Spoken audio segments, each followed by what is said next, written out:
চাওক জলসিঞ্চন এটা সুকীয়া বিভাগ তথাপি আমাৰ কৃষি বিভাগৰ তৰফৰ পৰা ক্ষুদ্ৰ জলসিঞ্চনৰ ব্যৱস্থা কৰা হয় আৰু পিডিএমসি যি আছে পাৰ ড্ৰপ মোৰ ক্ৰপ এই আঁচনিৰ জৰিয়তে প্ৰায় approximately 5,56,000 মান হেক্টৰ কৃষি ভূমিত জলসিঞ্চনৰ ব্যৱস্থা কৰিব পৰা হৈছে আৰু আৰআইডিএফৰ জৰিয়তেও আমি প্ৰায় ঠিক তেনেকে 1.5 লাখ হেক্টৰ মান আমি কভাৰ কৰিব পাৰিছো আৰু আমাৰ কাৰ্যকালতে আমি প্ৰায় 72,000 মান আমি STW আমি দিছো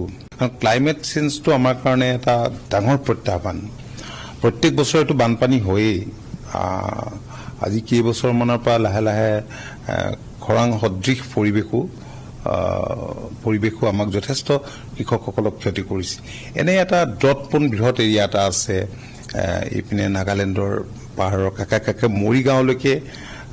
সেই এৰিয়াটো অলপ ডট হয় কিন্তু এবাৰ আজি দুদিনৰ আগতে মই বজালি গৈছিলো তাতো মই কৃষি বিষয়াৰ লগত কথা বতৰা পাতিছো আজি কেবাখনো জিলাত এতিয়া খৰাং সদৃশ পৰিবেশৰ সৃষ্টি হৈছে খৰাঙে হৈছে আসলতে যিটো সময়ত মানুহে এতিয়া পথাৰত ধান ৰুব লাগে সেই সময়ছোৱাত এনে ধৰণৰ হোৱাটো এটা ডাঙৰ প্ৰত্যাহ্বান আমাৰ কৃষকৰ কাৰণে মাননীয় মুখ্যমন্ত্ৰীয়ে বিষয়টো খুব গুৰুত্ব সহকাৰে বিবেচনা কৰি সংশ্লিষ্ট বিভাগৰ লগত তেখেতে পোনপটীয়াকৈ নিজেও আলোচনা কৰিছে আৰু যেটো ৰেভিনিউ আৰু ডিজাস্টাৰ মেনেজমেন্ট যেটো ডিপাৰ্টমেন্ট আছে ইয়াৰ জৰিয়তে কৃষকক ড্ৰট হলে যিখিনি সহায় কৰিবলগীয়া হয় ইয়াত সৰু পথাৰত তেনেকুৱা আগতে এবাৰ হৈছিল আৰু দুই এঠাইত তেনেকুৱা হওঁতে